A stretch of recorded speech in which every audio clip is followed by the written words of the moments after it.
Well, hey everyone, this is Troy Harper here with Harper Cigar Lounge. Welcome back to another heavy metal news update. This is the fifth installment of this show. And guys, thanks for being here. I appreciate you guys. And I hope you guys will have a great time with me today. I've got some great news. A lot of rush in the news right now, so I'll be getting into some of that. Before I continue, since there's going to be a lot of rush discussions today, I don't know if any of you guys have this album, Moving Pictures 40th Anniversary. Uh, Great CD or great album. Just want you to see this. This is the 3D two CDs, one or actually three CDs, no DVD or Blu-ray, but three CDs. The first CD on this is the Moving Pictures remastered album, and then Live in XYZ 1981. So two discs, and they were taken in Montreal. But I just wanted to let you guys know that if you do not have this album right here, you guys need to grab that up. And it's got a great book. Just the sound quality is terrific on the live show, which again is a two-disc set. And then the other CD is the remastered Moving Pictures album. But here's the book, and just a lot of information about the making of this album, and just a story on that whole thing, and then some really great pictures from when they were recording there, and then just some really wild pictures involved in this book here as well. Just some really neat art if you're into that.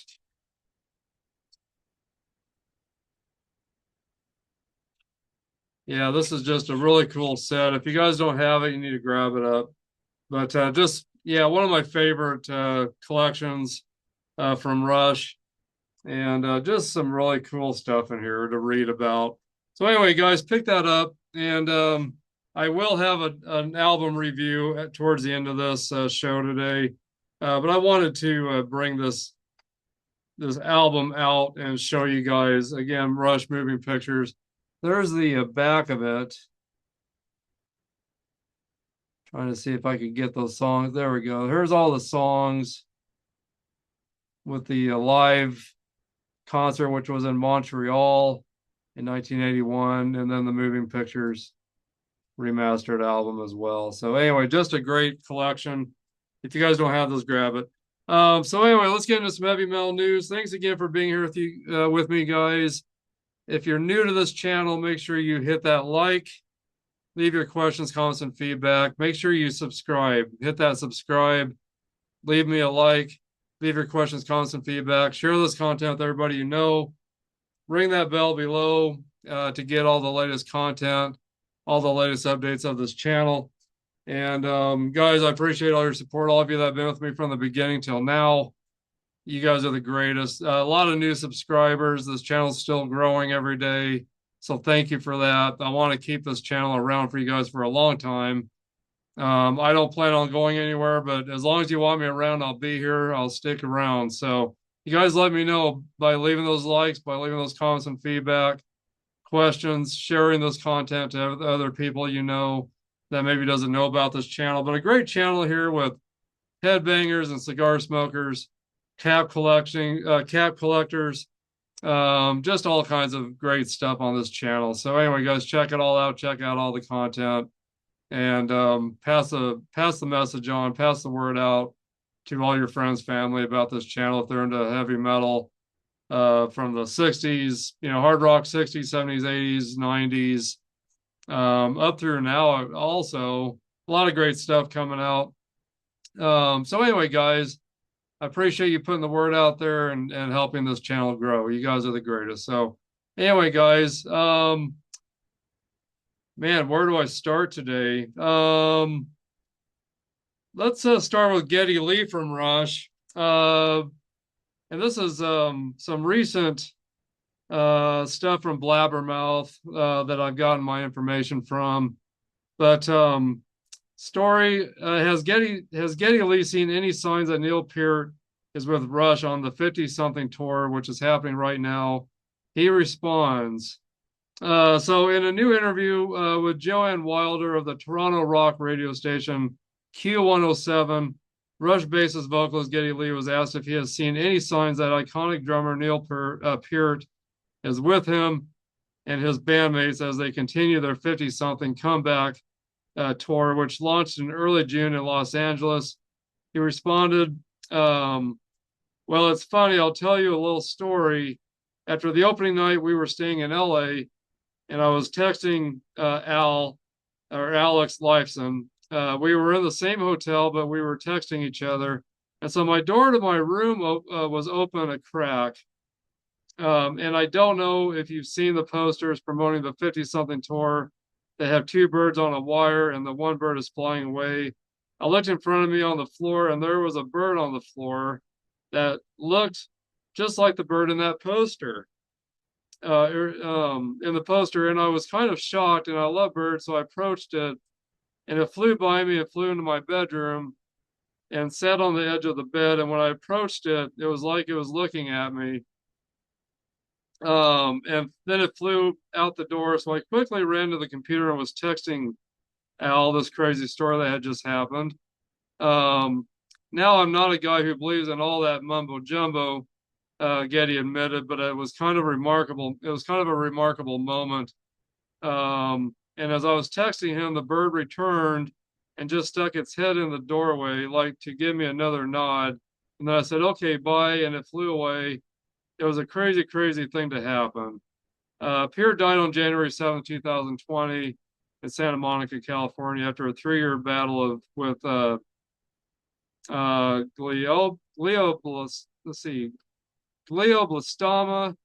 or glioblastoma. I'm sorry, guys, I couldn't pronounce that very well. An aggressive form of brain cancer. He was 67 years old. So rest in peace, Neil Peart. You are missed every day, of course. So anyway, but yeah, that's some kind of neat stuff there. How do you explain some of that stuff, that happens? But anyway, so that was just some really cool stuff going on. Was Neil Peart with them that night or that day with Geddy Lee? You let me know what you think in the comments. But anyway, yeah, that was just some neat stuff there. I just wanted to share that. Blaze Bayley, and there's gonna be some more Rush stuff coming. Blaze Bayley, the legend of Iron Maiden, belongs to Paul Di'Anno, he says. So this was recently on Metal OBS. Former Iron Maiden singer Blaze Bayley spoke about the passing of another ex-Maiden vocalist, Paul Di'Anno, who died in October 2024 at the age of 66. Blaze said, as transcribed by blabbermouth.net, we were colleagues. Paul was a very funny guy. I think people don't know that about him. He had a great sense of humor, and we toured together all across Russia, from St. Petersburg, Moscow, right across Vladivostok, and we did Sweden together. We did all Scandinavia, and we did Australia, New Zealand, and we had a good band, and he rested well. You could close your eyes, and it was like listening to the first Iron Maiden album, but better.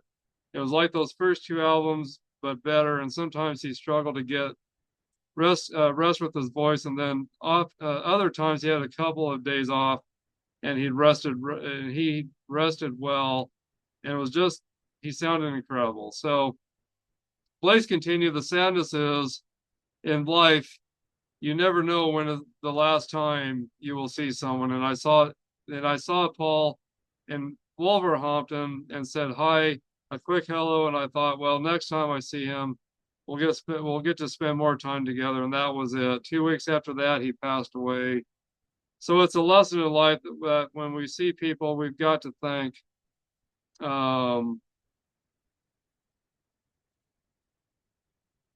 we see people, you've got to think to yourself, I don't want this to be the last time. If this is the last time I see them, how do I want to leave it? Because it might be, and that's the sadness.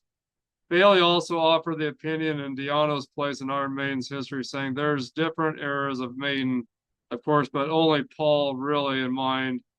Only Paul is the legend. After that, we carry the name, we carry the torch of Iron Maiden. May become a legend, um, and become a legend. Current Iron Maiden singer Bruce Dickinson may become a legend, but the legend of Iron Maiden belongs to Paul Di'Anno on those first two albums because they broke the mold, not just of heavy metal, but of music. Those albums are so different and do so many things. They break the rules and they go, this is the way we do it. And that's something that he's a legend. He was a legend. He is now a timeless legend. So that's something that can never be changed. In my opinion, it's only my opinion.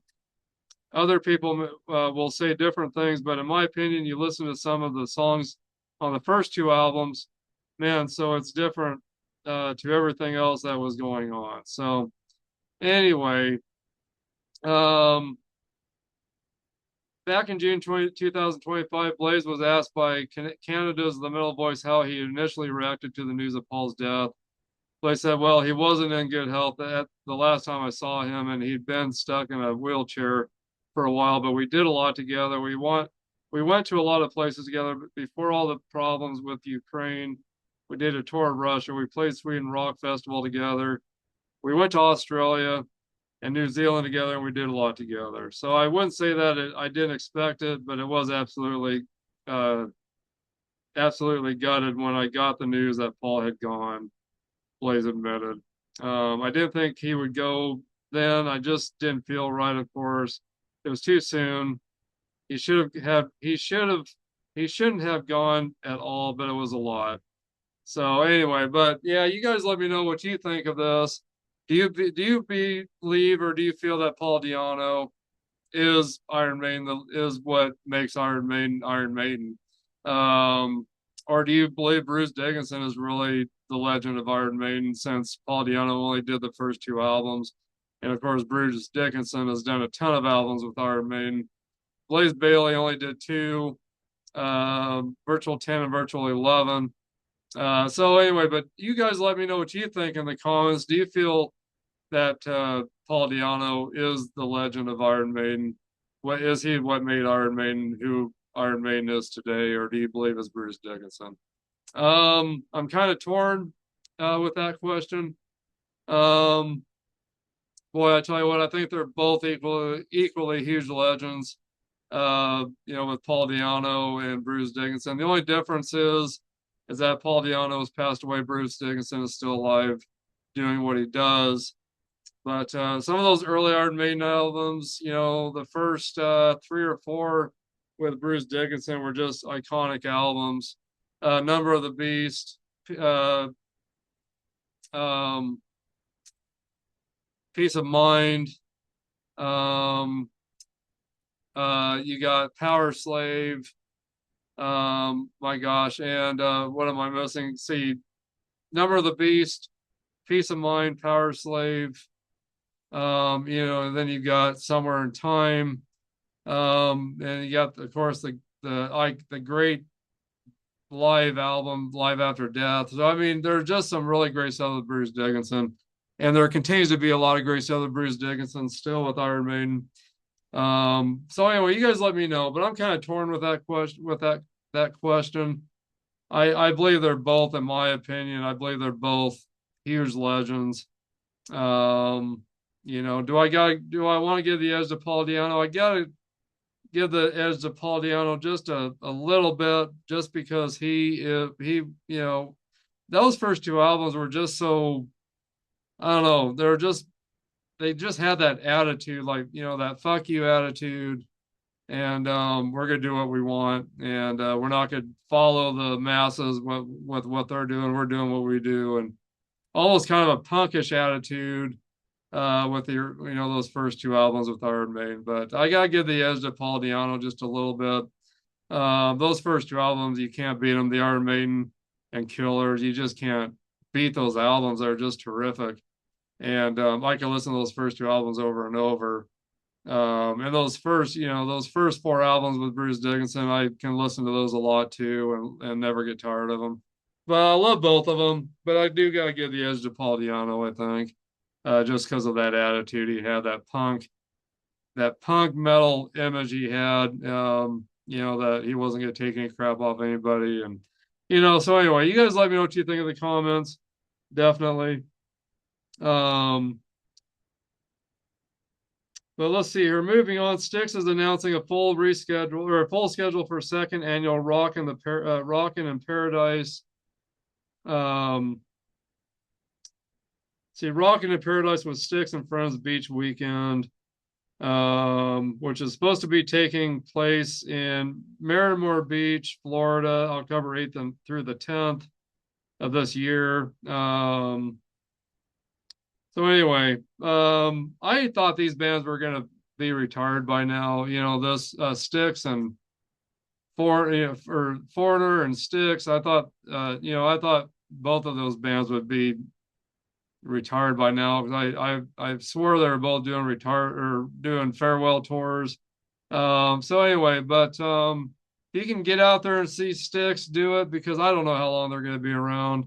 I don't know how much longer Foreigner is going to be around. I discussed some Foreigner news on my last Heavy Metal News Update podcast about their touring that's going on and how they're trying to come up with new music and just really trying to get some new stuff out there for the fans.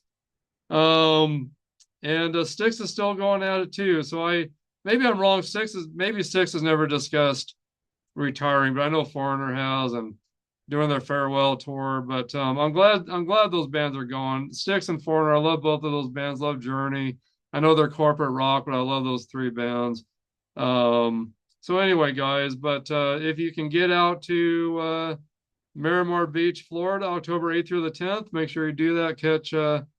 Catch Styx. And let's see here. um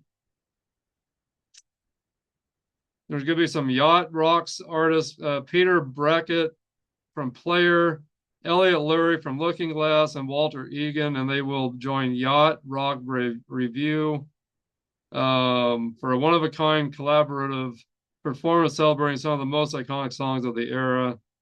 In addition, fans now have more ways than ever to attend with the introduction of single-day ticket options. So you don't have to buy a ticket to the whole 3-day event. You can buy a ticket for each day if you want. The annual Destination Music Vacation once again features two full headline performances by Styx alongside an all-star lineup including Tesla, the Marshall Tucker Band, Yacht Rock Review, Don Felder, Edwin McCain, the Band Feel, 38 Special, Jefferson Starship, the Outlaws, the Velcro Pygmies, School of Rock, Jay Paceros, I believe is how you pronounce that, and will be let's see, an exclusive guest appearance hosted by renowned rock personality Eddie Trunk. So make sure you guys get out there and catch that if you can.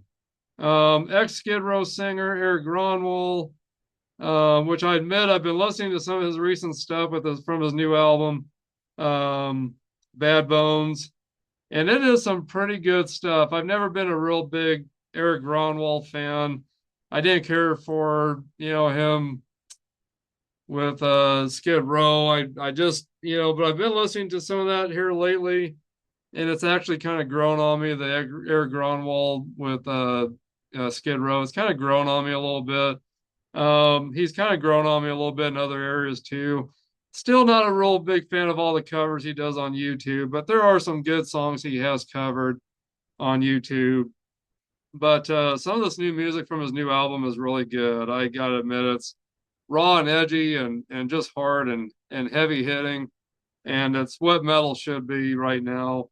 But again, so new music video, Hell and Back from Bad Bones solo album. So make sure you guys catch that. And you can only buy that album on his website. You cannot get it through Amazon or anything else unless someone buys and sells on eBay. But other than that, you cannot get it on any websites. From what I've seen so far, you can only get it at his website. So ericgronwall.com. And let's see here.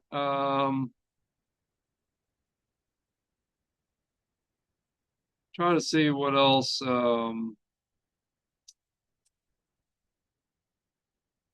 I thought there was another song he had brought out. But anyway, the new song will be out on May 20th. Well, it came out on May 22nd. Um, so anyway, make sure you guys catch that on YouTube. I believe I've seen that video on YouTube, and I think it was pretty dang good, actually.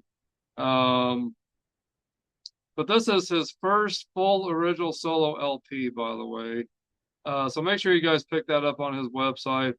It runs $16, $17 with shipping. It's, oh, I don't know. It's about $22, $23, I want to say, if I remember right. So um, also Eric was involved with another band called Heat, and toured across Europe and Japan, providing lead vocals for guitar legend Michael Schenker with Bad Bones. He now turns to the focus inward. So anyway, make sure you guys check out that new video. Make sure you guys pick up his new album if you can afford it, or if you are looking for a new album that's really good, that that metal, just some good metal that's coming out. Make sure you guys check that out. So anyway, so back to some more Rush. Um Rush is to release a 2012, or the 2112 50th anniversary and Spirit of Radio Greatest Hits 1974 to 1987 in October. So again, Rush to release 2112 50th anniversary and the Spirit of Radio Greatest Hits 1974 to 1987 in October. So anyway, so they're re-releasing both of these albums. So anyway, make sure you guys look out for that. It'll be out on UME, Mercury, and Anthem Records. So anyway, guys, again, out on October 2nd, will be again the 50th anniversary, the 50th anniversary of Spirit of Radio. And then they are re-releasing the Greatest Hits 1974 to 1987 in October of this year. So they'll both be available October 2nd of 2026. So and it's also to kind of complement their 50 something tour going on right now. So anyway, guys, make sure you pick up those albums. If you don't have them yet, you might as well pick them up. They should sound terrific, I would imagine. So anyway, make sure you pick those up. And I'm guessing you can go to Amazon at the time, or Rush.com. I'm guessing that is where you'll be able to find those albums. And then Heart looks like they will be bringing out a new album. Says first new album in a decade is almost finished. I think it's going to be great, Nancy Wilson says.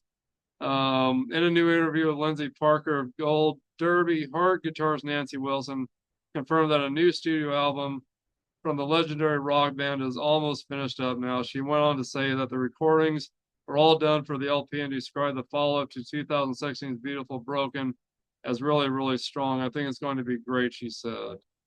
Regarding how the material for the new Heart album came together, Nancy said, we wrote a bunch of new songs and recorded down in Nashville with the players that we just played the last tour with. It was like a secondhand thing with each other, because we played so many live shows.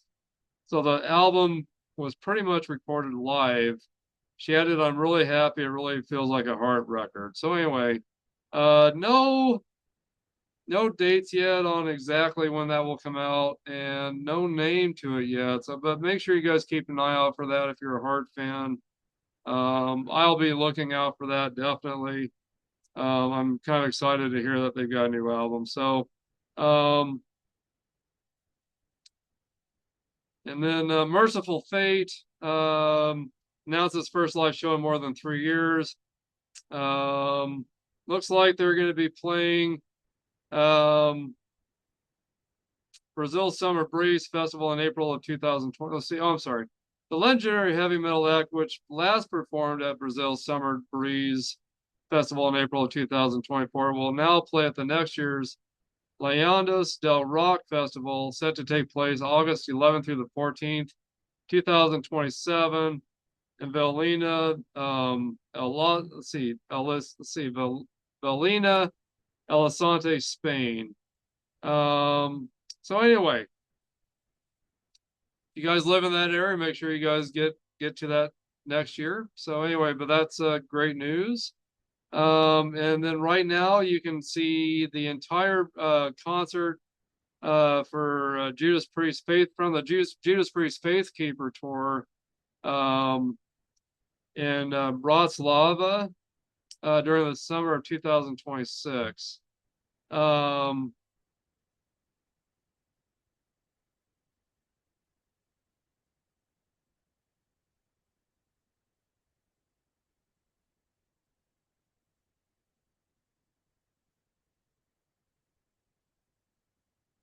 Gotta refresh my page here. Let's see.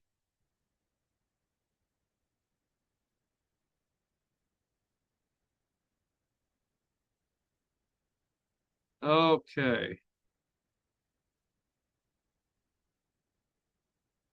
Okay, here we go. Let's see here. The Milos Public channel on YouTube has uploaded video of Judas Priest's entire August 4th concert at Tipos Arena in Bratislava. I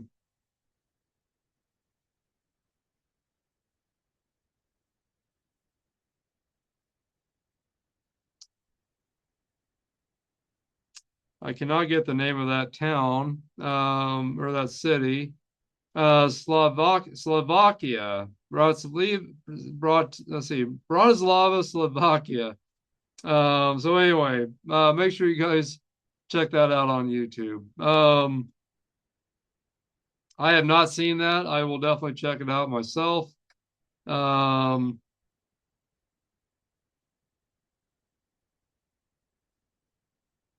Let's see here.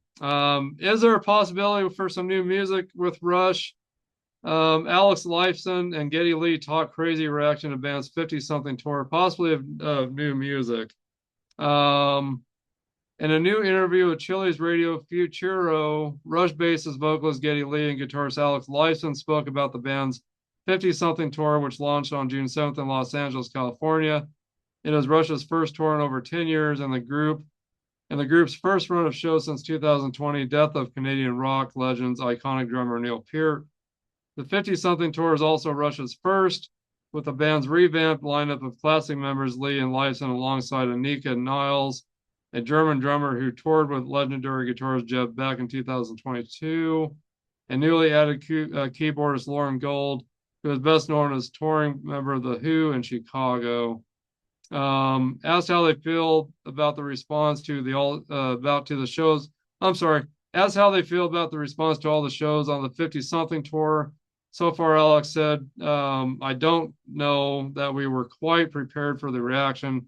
We thought that coming back after 11 years being away, there were a lot of Rush fans that were maybe unhappy with the way things sort of ended and never thought they'd see us again. And then we started a tour, and the response has been, you go online and it's crazy. People are so excited and so happy. And looking out at our audience night after night, everyone is so joyous. Everyone is having such a good time. There's such happiness in the air, and it's a beautiful thing to experience. People are crying, they're laughing, they're high-fiving, and they're just getting an escape for a few hours from this crazy world. I mean, things are just so nuts in this world right now. It's more really of a family reunion, he says, than a concert. We're just having a riot. We feel so comfortable and happy. Anika is so open to our craziness and really has become a part of it.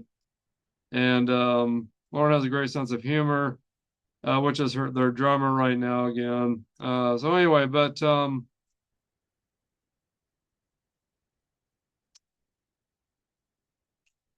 I'm trying to see what they're talking about for new music here.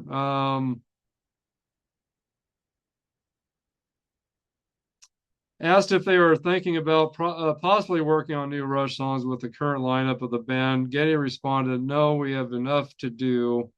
We're still trying to remember the old songs and play them." Getty also elaborated on the difficult process of rehearsing the classic Rush material with a new drummer and keyboardist, especially after not having performed any of these songs in at least a decade. He said, "We made as many mistakes as Anika made." So that made her happy every time we rehearsed, laughs. And we all have those expressions now when we were making a mistake in the studio or whatever.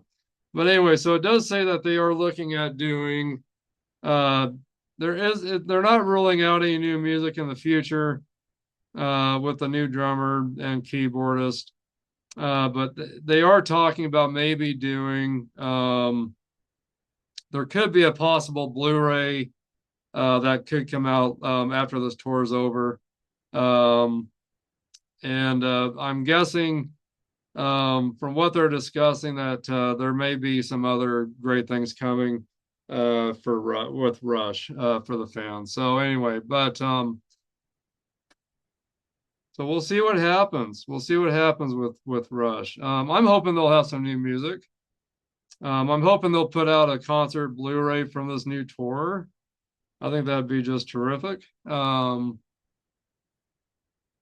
then they are going to do a so I was right, they are going to do a home video or a Blu-ray from this tour, but it's going to be from the first four shows. All four of Russia's sold out hometown shows at Toronto and Ontario, Canada's Scotiabank Arena, beginning Friday, August 7th. We will be filmed in their entirety for a likely concert film. So anyway, so it looks like they started doing some work on a concert film. So that's terrific. I think that's going to be awesome when that comes out. Rush will perform 4 hometown shows at Scotiabank Arena as part of the Canadian Rock Legends 50-something tour on August 7th, 9th, 11th, and 13th. So they've already started filming because now it's August 11th. So tonight there's going to be another show that'll be recorded, and then they'll have one more show on August 13th that'll be recorded, and all that will be put together for a concert film. So anyway, that's exciting. I hope that will be successful and it'll be out soon, maybe around Christmas time or something. But anyway, I'll be looking forward to that. I can't wait for that. So um, and then next in our news, Wasp Blackie Lawless is hoping to release his long in the works autobiography in 2027. I'm about halfway finished, he says. So be looking for that. I think that'll be awesome. Um, he says, when I first started writing, I asked Iron Maiden singer Bruce Dickinson, I said, "How long did it take you to do your book? What does this button do?" He says, "About 6 months." And I'm thinking, well, it'll take 6 months. Well, 6 years later, it'll still not be done. So anyway, but yeah, so anyway, hopefully that'll be something that'll come out soon. Um, and then Anthrax has a new music video out. Let's see, Everybody's Got a Plan from the upcoming Cursum Perficio album. And they've got another video out that's already came out. It's for the kids. It's called And the Edge of Perfection, which was made available in July. So make sure you guys check out those videos for the new Anthrax album coming out.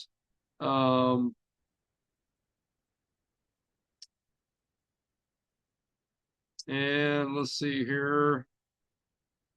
I am trying to remember if they had a date yet for this album to come out. I'm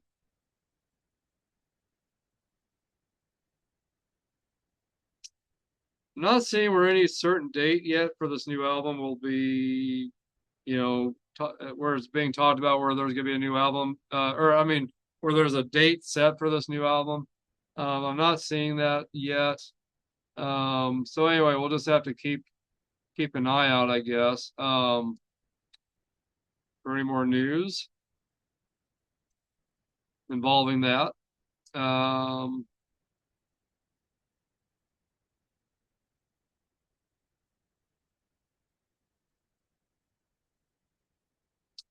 I'm just double checking here. They've got the song listing for the new album.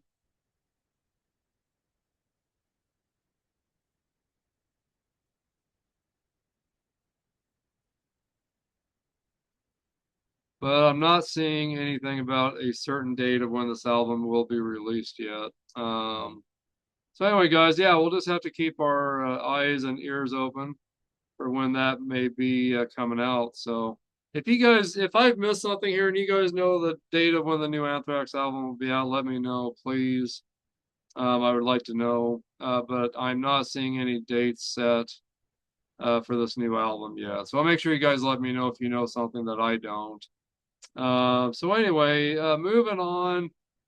Joan Jett has canceled the rest of all of her shows uh, due to undergoing orthopedic surgery on a fractured vertebrae. So, um, well, maybe it's just a couple shows. Rock legend Joan Jett has been forced to cancel a couple of shows in September in order to allow sufficient time for recovery after a recent surgical procedure.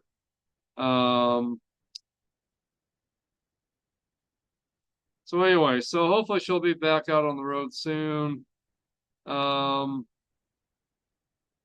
Says Joan will not be able to perform at her forthcoming September scheduled shows in Costa Mesa, California on September 5th and Louisville, Kentucky on September 24th. While Joan hates to disappoint fans, she will be taking this time to focus on physical therapy and healing. She'll look forward to delivering tremendous concerts for many years to come. I hope to catch her again. They do so good. I mean, Joan Jett and the Blackhearts, they're a terrific band to see live. So make sure you guys catch them live out there when you get the chance. So much controversy on Motley Crue right now. With backup tracks for Vince Neil's voice, for Nikki Sixx's bass playing.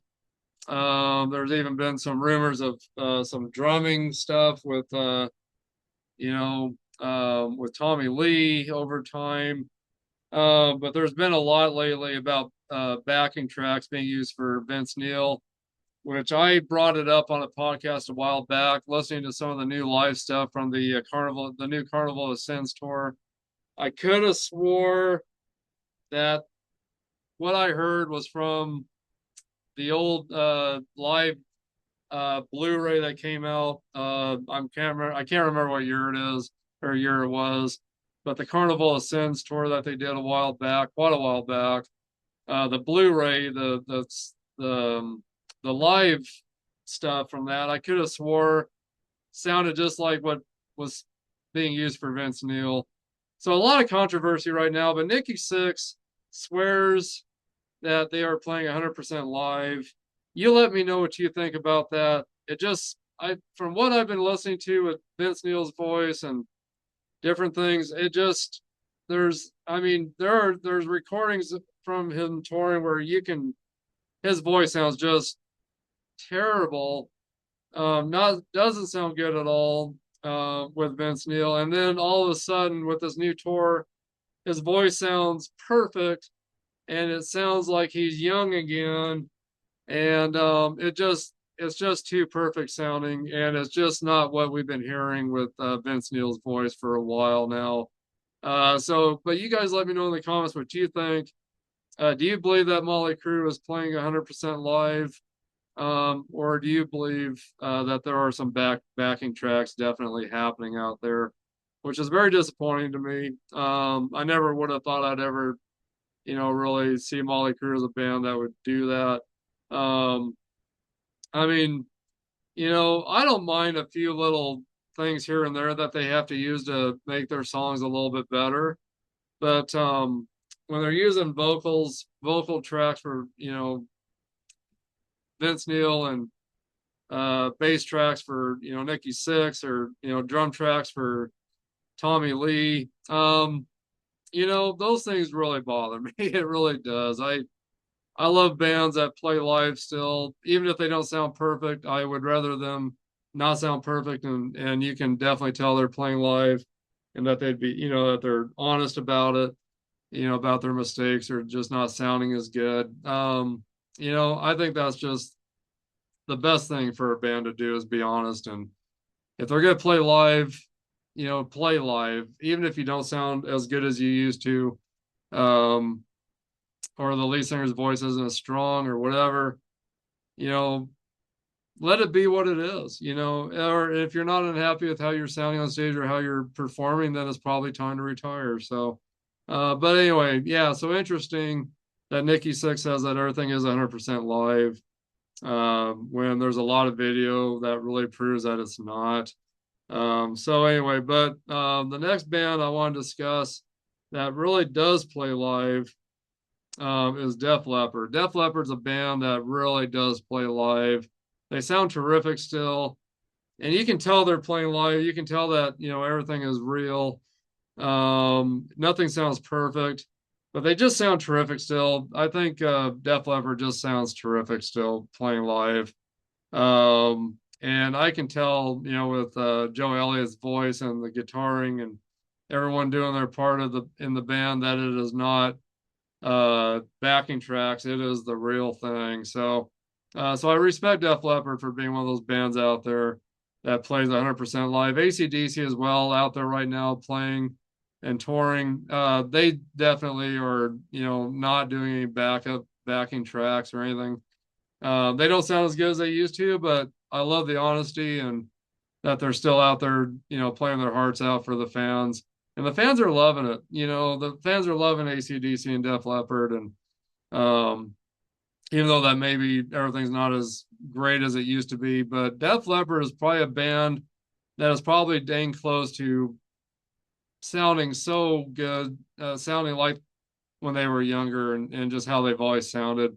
I think Def Leppard is a very rare band, a band that is, just a band that you just don't see every day that can just keep singing and playing the way they do, and just put out what they're doing and sounding the way they do. It's just terrific how Def Leppard's still sounding. But is it perfect? No, it's not. But they are just, a very honest band. They're playing to their best of their ability. AC/DC as well. Those are two bands that I really respect right now for playing live the way they do. I know when Kiss did their farewell tour, when they did the end of the road tour, there was, a lot of accusations and stuff of backing tracks being used during that tour for Paul Stanley's voice and different things. And I still not sure if that was really true or not with them. I saw them twice on that tour, and from what I saw, it didn't seem like they were doing any backing tracks for Paul Stanley's voice. It seemed like it was really Paul Stanley singing. But that was early, that was some of the earlier shows. Later on in that tour, I don't know, but I hope not. I hope they did 100% live. I really do. But so anyway, speaking of Foreigner, but anyway, you guys, go out there and catch those bands that are really playing live and doing well. They may not be around, here too much longer. You just never know. Lita Ford's another one out there that I just respect. That's out there still playing her heart out and singing great the way she does. And but there's not a lot of bands left out there, that have came from the 70s, 80s. So make sure you guys catch these groups before they go away. Speaking of Foreigner, Foreigner launches 1,000 Golden Anniversary VIP ticket experience that allows the fans to sit on stage during the shows. Is that something you guys would pay for $1,000 to sit on stage and watch a band? And keep in mind, not all original members. Still sounding great, don't get me wrong, but not all original members. But would you pay $1,000 to sit on the side of the stage to watch Foreigner play their shows? I know more bands are doing this kind of thing where they're allowing the fans to be on the side of the stages, and Metallica kind of started this whole thing, I think, with having the snake pit where their fans can be like right up to the stage in front of the rest of the audience. And so I kind of feel Metallica kind of started that whole thing where they had the crowd like in a certain area around the stage and by the stage. Seems like ever since then, there's other bands over time that have been, kind of taking that further, where they allow the bands on the side of the stage. Megadeth is one of them as well. So anyway, you guys let me know if that's something you would pay for. Would you pay $1,000 to sit on the side of the stage to watch the band play? I know there's a lot of tickets out there that are $1,000 or more just to be in the front of the audience. So maybe it's not a bad deal after all, but it just depends on what you feel is worth paying for tickets, and those kinds of VIP experiences. But really, now that I think about it, there's a lot of concert tickets out there in the front of the audience, where you're out in the front, and they're sometimes $3,000 or $4,000. So I think that's actually a pretty dang good deal if you're a big Foreigner fan. So if you are, and you think that that's worth paying, then make sure you do that. You may not get that chance ever again. So, um, Sid Wilson from Slipknot has been kicked out of Slipknot. Um, uh, TMZ has revealed more information about the apparent firing of longtime Slipknot member Sid Wilson. On Friday, July 31st, TMZ reported that DJ and keyboardist Wilson, 49 years old, had been permanently removed from Slipknot earlier that day, ending his 28-year run with the Iowa-based Meddlers.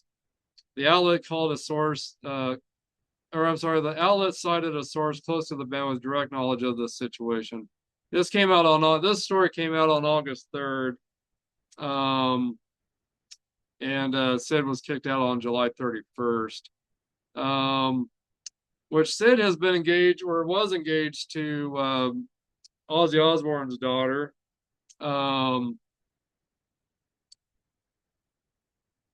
Which I trying to remember which daughter it was. It was Sharon Osbourne, or I'm sorry, Kelly Osbourne. And on May 2020, Sid and his now former fiance Kelly Osbourne, daughter of Ozzy and Sharon Osbourne, announced on Instagram that they were expecting their first child together. Sidney was born in November 2022 and shares both of his parents' last names. Um, and shares both of his parents' last names. So anyway,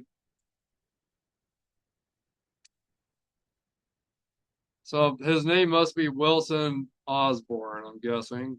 So anyway, but yeah, so after 28 years, uh, Sid Wilson has been released from Slipknot. I guess there's been some issues between him and the rest of the band.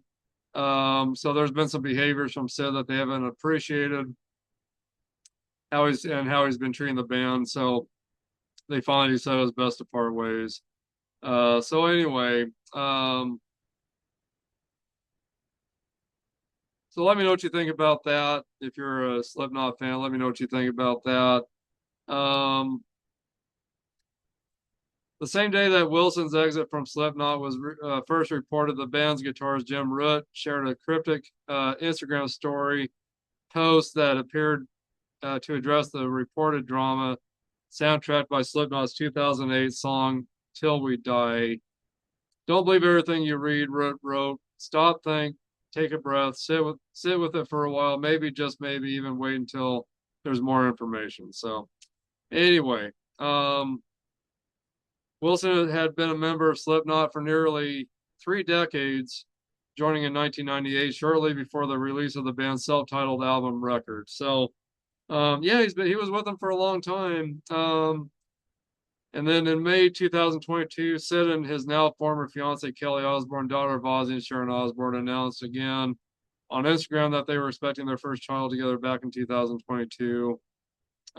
Sydney was born in November of 2022, so shares both of his parents' last names. Sid started dating Kelly in 2022 after being good friends for a number of years. And in July 2025, it was announced that Wilson and Osbourne got engaged at Black Sabbath's farewell show just weeks before Ozzy's death.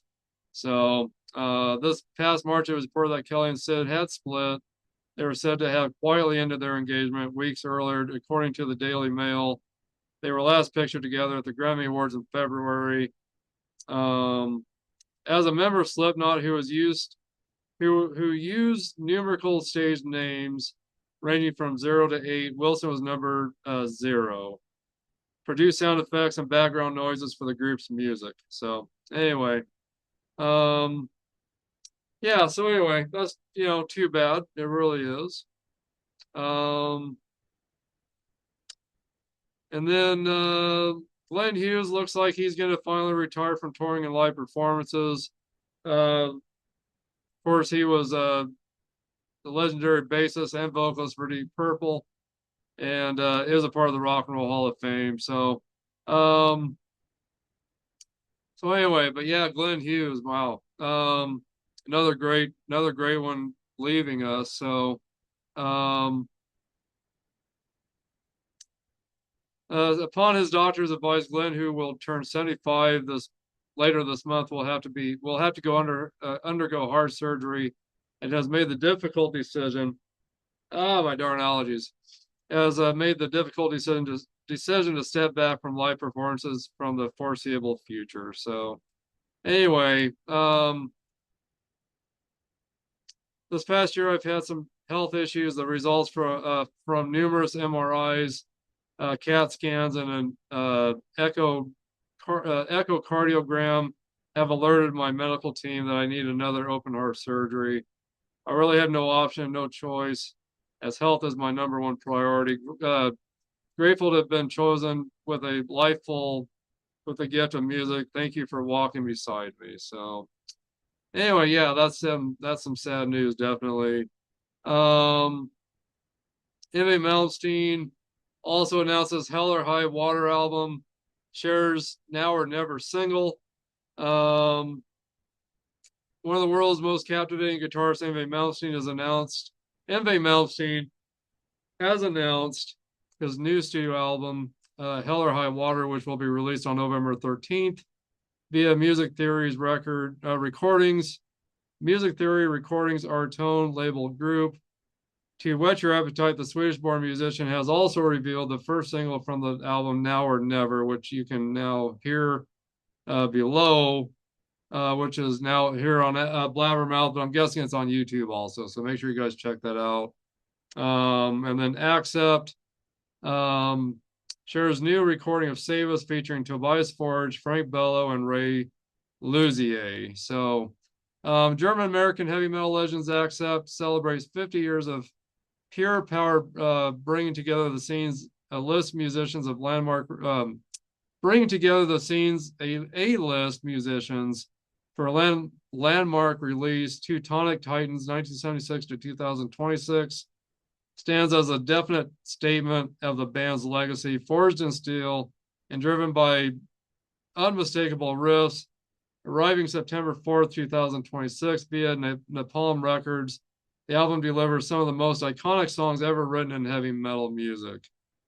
So anyway, led by guitarist Wolf Hoffman, the longtime architect of Accept sound, the band is joined by a staggering 50 guests across 19 reimagined versions of their biggest tracks, produced, mixed, and mastered by Chris Zeus Harris. So anyway, that sounds pretty dang good. I'll be looking forward to checking some of that out, definitely. And that's it for our heavy metal news, I believe. Man, a lot of stuff to sink your teeth into right now with heavy metal news. And then also Michael Sweet did discuss here recently on July 31st that he regrets getting COVID-19 vaccines, suggests possible link to his recent health issues, which he's had some lymph node cancer issues. So anyway, he thinks that there could be some links to that. So you guys let me know what you think about that. Hopefully none of you guys have had any big health issues after getting those shots. I got the first 2 shots. I never got the third one, and I'm almost kind of glad I didn't, but I haven't had any health issues really that I can think of. So anyway, I'm thankful, and blessed that I haven't really had any health issues that I can notice with myself anyway. So, and with my family as well. So, but anyway, guys, not a lot for heavy metal birthdays right now for me to discuss. I'm going to discuss a few here for you. And then I'll do an album review.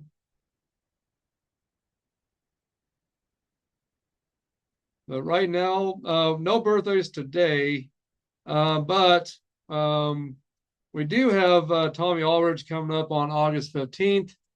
He was born in 1950. He's, of course, been the drummer for Whitesnake. He was the drummer for Ozzy Osbourne at one time as well.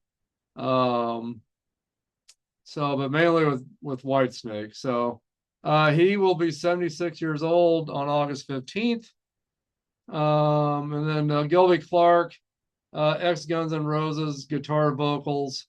Born on August 17, 1962. He'll be 64 years old. 64 years old.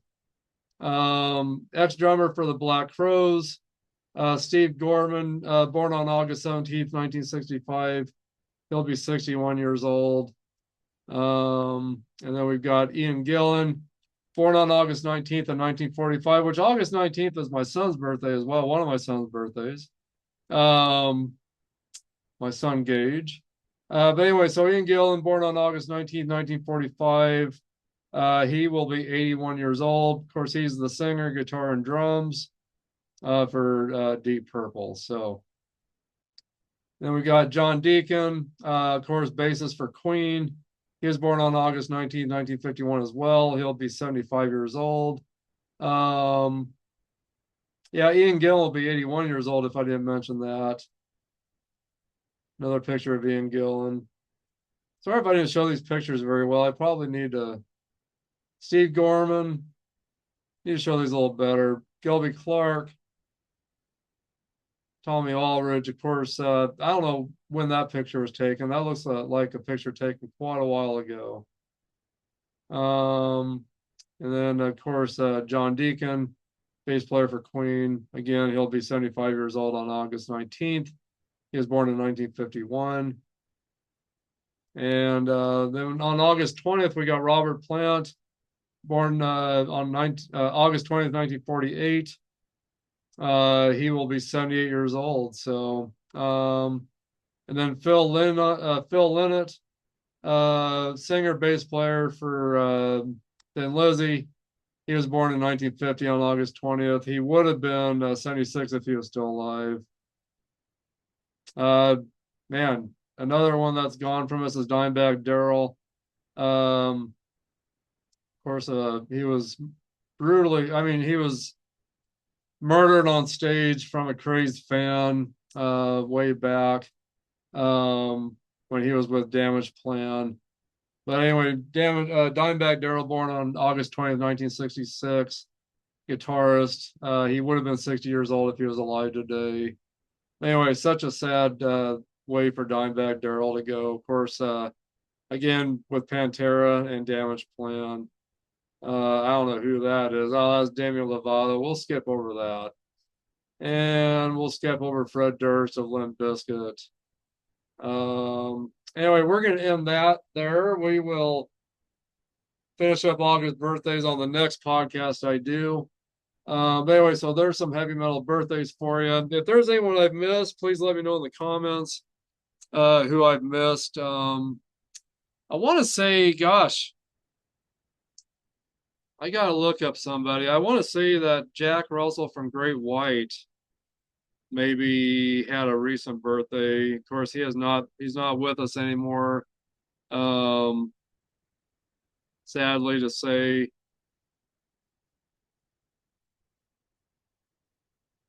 Let me double check that.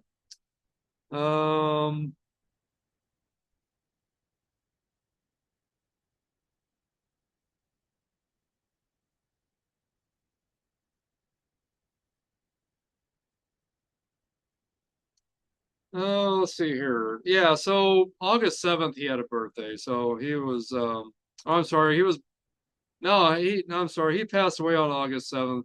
So he has not had a birthday. He was born December 5th, 1960. So we'll discuss him in December, I guess. So anyway, that was my mistake. A band I want to do a review on, an album review, is from Black Label Society. Um, they've got a great new album out right now. Um, that I'm really, really happy with. And that is called um, Engines of Demolition. And of course, just a very iconic album cover, I think. There's the back of it right there. And yeah, there's the inside of it right there. Um, so it's got some great packaging with it. Um, the book on the inside has a picture of the band, and then it folds out to this poster, which I really think is awesome, right there. And then on the back, you got lyrics and thank yous and all that good stuff. But love that poster, love that picture of the band on the inside. But this album is really good. I was really happy with this album, and I love the ballad that they do on this in honor of Ozzy Osbourne, of course, um, which is Ozzy's song. It's called. So anyway, just a really heart-wrenching song about Ozzy. That's on track 13 of this album. 12th studio album by American heavy metal band Black Society. The album was released on March 27th of 2026 by MNRK. The nearly 5 years since Doom Crew Incorporated makes it the longest gap between studio albums in the band's career. 51 minutes and 40 seconds, this album. Producers are John D. Servio and Adam Fuller, along with Zach Wild. The singles is on this album is The Gallows, Lord Humongous, Broken and Blind, Name and Blood. And of course, the band members are Zach Wild, of course, on lead guitar, vocals, Hammond organ and piano, Dario Lorena on rhythm guitar, John DeServio on bass, and Jeff Fab on drums. This album reached number 4 on the U.S. Rock and Alternative Albums with the Billboard, and number 7 U.S. Independent Albums, and number 31 on the U.S. Billboard 200.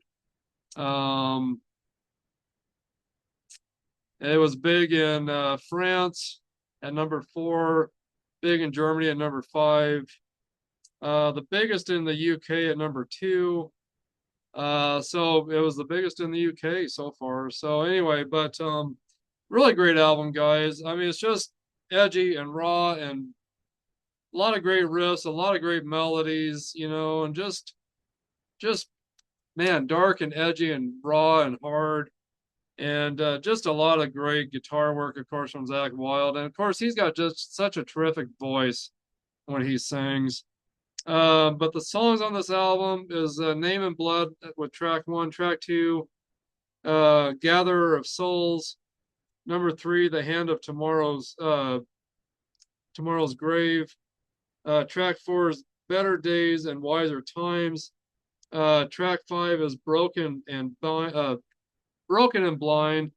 And number 6, The Gallows. Number 7, Above and Below.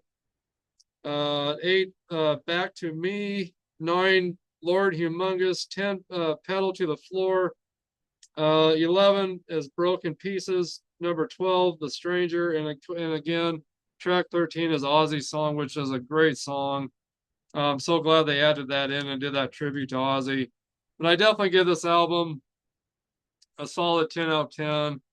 I know I've been rating a lot of my albums here lately, 10 out of 10, but there's just been some really good albums coming out. Just the sound quality is terrific. It's just really the album flows nicely.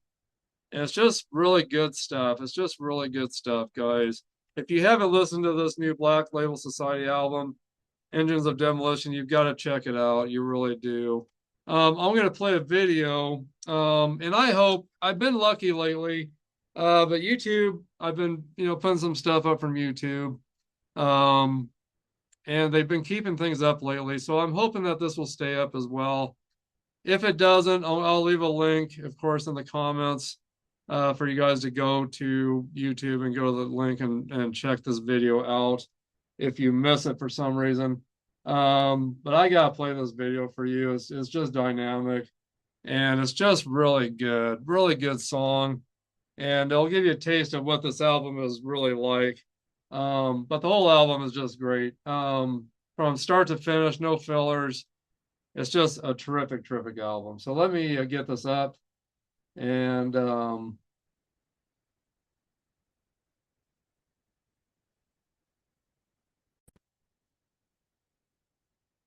think you guys are going to love this. I really do.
Okay. Sorry, Dave, we gotta let you go here. Anyway, just a little history on Black Label Society. They formed in 1998, of course, by guitar singer Zakk Wylde. The band has released 12 studio albums, 2 live albums, 2 compilation albums, 1 EP, and 3 video albums. Um, Started out originally a band called Sonic Brew from 1998 to 1999. Um, and then with lineup changes and everything, they ended up um, um, changing the band to let's see here. Oh, let's see. Pride and Glory was the name. So in the early 1990s, Wild formed his own solo band, Pride and Glory, playing a mixture of bluesy Southern rock and heavy metal. However, they disbanded in December of 1994 after having released only 1 album, while subsequently recorded an acoustic solo album called Book of Shadows in '96. In May 1998, after limited commercial success with Book of Shadows, Wild and drummer Phil Ondish album Sonic Brew, was decided rather than the album being another solo album for Wild, that they would form a long-term band. It was known from the start that Nick Catanis would be retained as the second guitarist in the band. Catanis previously toured as rhythm guitarist for the Book of Shadows tour. John DeServio, who's previously worked with Wild as a temporary replacement in Pride and Glory, joined as the band's bassist for the album tour. Then Sonic Brew was released in Japan on October 28th, 1998. Due to delays in signing with the record label, Spitfire Records. The album was not released in the rest of the world until May 4th, 1999. So more lineup changes. And then the band's second album, Stronger Than Death, followed in 2000, with DeServio being replaced by Steve Gibb. Anyway, so just as time went on, just more changes, and that which finally led to them changing the name to Black Label Society. And then Zakk got the guys he really wanted. So just a lot of history on Black Label Society. You'll have to go through and read it. You'll have to go read all this on the internet. Just a lot to read, boy, a lot to read. I'd be here all night reading about all this, but a lot of interesting stuff, very interesting. Good history on Black Label Society. So you can go to Wikipedia and check out anything you want on these guys. So anyway, but yeah, so officially Black Label Society starting in 1998. And of course, you guys remember Zakk Wylde from being with Ozzy Osbourne. So I would hope you remember him with Ozzy Osbourne anyway. And then Tony Iommi's got a new album coming out, by the way. I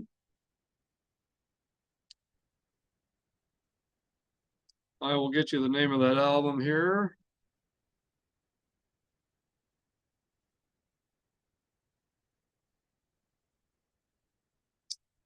It is called From the Dark.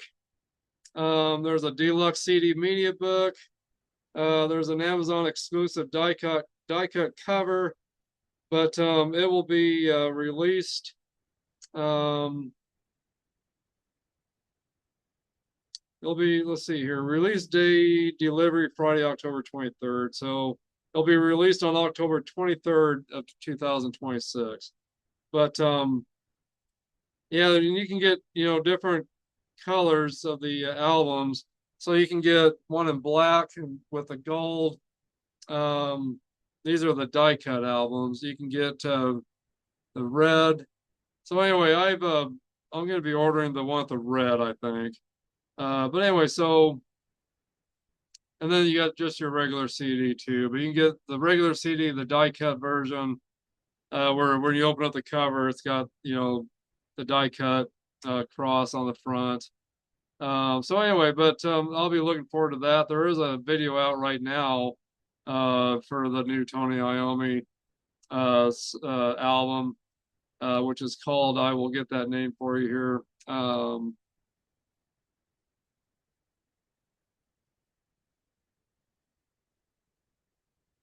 It's called World Alone. That just came out here about 13 days ago. So make sure you check out World Alone. I'm really impressed with this video and song so far. I think the rest of this album is going to be terrific. So make sure you guys check that out. But anyway, guys, I appreciate all of you for your support to me here. You guys are all the greatest. You know who you are. I've kept you guys long enough, so I'm not going to, give any shout outs tonight. But man, all of you guys know who you are that have been such huge supporters of this channel, especially that Daniel remains over in Canada, and my buddy Antonella and Acosta over in the UK. Both of them have great YouTube channels. Um, Daniel Remains has a great cigar channel, and Antonella Nicastro, great songwriter, composer, producer, vocalist, guitarist, keyboardist. He does it all, but he's got some great Italian music, great adult contemporary, alternative kind of music. So make sure you check out Antonella Nicastro on Facebook, on YouTube, on all platforms. You can stream his music on Apple Music or any streaming services. But anyway, guys, but those are my two biggest followers of this channel that keep in touch with everything I do, along with Ed with Caps on Cameras in Japan. So hello, Ed, with Caps on Cameras in Japan, and Stephen and Hugh Potter over in Florida. All these guys are just big supporters of me. And I've got one more guy I want to mention, actually. So I said I wasn't going to do any shout outs, but I lied. Keith Kinneberg from Lingle, Wyoming. Jeff Pollock over in Albuquerque, New Mexico. Those guys I got to make sure I mention. So anyway, those are the guys I'm mentioning tonight. And if I've missed any of you guys and you want a shout out, please let me know. I'll give you a shout out definitely on any of my upcoming podcasts. But guys, this is episode 5 of the Heavy Metal News Update. And this has been a great show tonight. I appreciate you guys hanging with me a little bit. I hope to see you guys on the next show that comes up. And I hope to see you guys join this channel. I really do. A lot of great stuff here. Just so much great content here. Great community of headbangers, cigar smokers, cap collectors. And just a lot of neat stuff. Got a lot planned for this channel.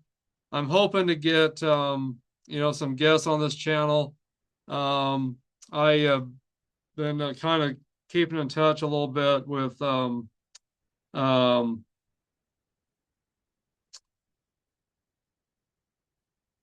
let's see here. I've been keeping in touch with some different people. I really have.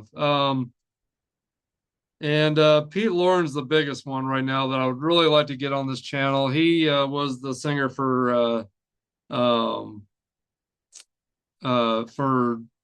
Trickster back in the 90s, 2000s, early 2000s or so. They've got like 5 albums out. But I got the pleasure of working with Trickster and Striper in 90. And I've been wanting to catch up with Steve Lauren for quite a while. And it'd be nice to get the rest of the band on here too, but I just don't see that happening. But Pete Lauren, I'd really love to have you come on this channel. So I'm hoping that you'll get back in touch with me again, and then we can get something figured out for this channel. But I'm really hoping to get you on. So anyway, if any of you guys know who Pete Lauren is from Trickster, glam hair metal band from the 90s, make sure you guys reach out to him on Facebook, here on YouTube, maybe I think even Instagram, and tell him to come on to Harper Cigar Lounge and hang out with Mr. Harper for a great time and an interview. But anyway, I'd just like to catch up with this guy. I just got great memories with this guy and the band. And I'd like to, I have not seen him or talked to him since 1990. So I'm hoping to do that. I really am. So Anyway, guys, make sure you guys message him, let him know that we want him here on Harper Cigar Lounge to hang out a little bit and to discuss his, his history with Trickster. And if you guys don't know who Trickster is, look him up on YouTube.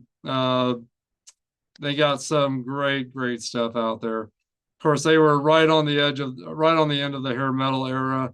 So anyway, they lasted a little while. They had some big tours with Firehouse and Warrant, which I just recently had Perry Richardson, that's been with Striper now for a little while. He was with Firehouse back in the 90s.